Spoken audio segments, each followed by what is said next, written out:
Hi, പേരെന്താ? Rajeendran. Okay. എന്താണ് വയസ്സ് അഥവാ ഏജ്? ഏജ് എന്ന് പറഞ്ഞാൽ ഓരോരുത്തർ ഡിപ്പെൻസ്. ചില ഇപ്പം ചില ആൾക്കാർ സന്തോഷം ഇല്ലാത്തൊരു മനുഷ്യനാണെങ്കിൽ അവന് ഏജ് കൂടുതലുള്ളതായി തോന്നും. ഇപ്പം നേരത്തെ ഹാപ്പിയായി ജീവിക്കുന്ന ഒരാളാണെങ്കിൽ അവൻ ആ ഏജ് അവനൊരു തീരെ മൈൻഡ് ചെയ്യില്ല.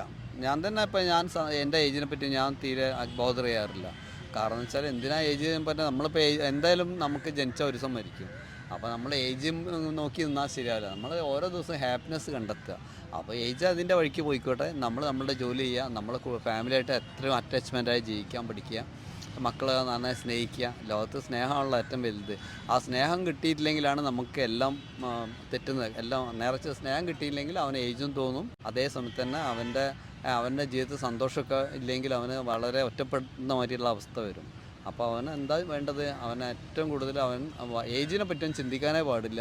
നമ്മളുടെ ഹാപ്പിനെസ് എന്താണോ, നമ്മൾ എന്തിലാണോ നമ്മൾ സുഖം കണ്ടെത്തുന്നത്, സന്തോഷം കണ്ടെത്തുന്നത്, അതിൽ തന്നെ നമ്മൾ കോൺഫിഡൻറ്റ്, നമ്മൾ അതിൽ തന്നെ ശ്രദ്ധിക്കാൻ ശ്രമിക്കുക. അപ്പോൾ നമുക്ക് ഓട്ടോമാറ്റിക്കലി നമ്മളതൊന്നും ഇതൊന്നും ശ്രദ്ധിക്കില്ല. ഇപ്പം 19 വയസ്സായ ആൾക്കാർ വരെ ഓടുന്ന ആൾക്കാർ വരെ ഉണ്ട്. മനസ്സിലായി? അത് അവരുടെ ഏജിനെ പറ്റി ചിന്തിച്ചിട്ടുണ്ട്. ഇന്നിപ്പോൾ 60 വയസ്സുള്ള ആൾക്കാർക്ക് മര്യാദയ്ക്ക് നടക്കാൻ പോലും പറ്റുന്നില്ല. അദ്ദേഹം തന്നെ ആ 80 വയസ്സുള്ള ഓടുന്നത് എന്തുകൊണ്ട്? അയാൾ ചിലപ്പം ഭയങ്കര ഹാപ്പി ആയിരിക്കും. അതുകൊണ്ടാണ് ആൾക്ക് എല്ലാം പറ്റുന്നത്. ജീവിതത്തിൻ്റെ കോൺഫിഡൻസ് വേണം. മനസ്സിലായി? കോൺഫിഡൻസ് ഇല്ലെങ്കിൽ ഒന്നും നടക്കില്ല.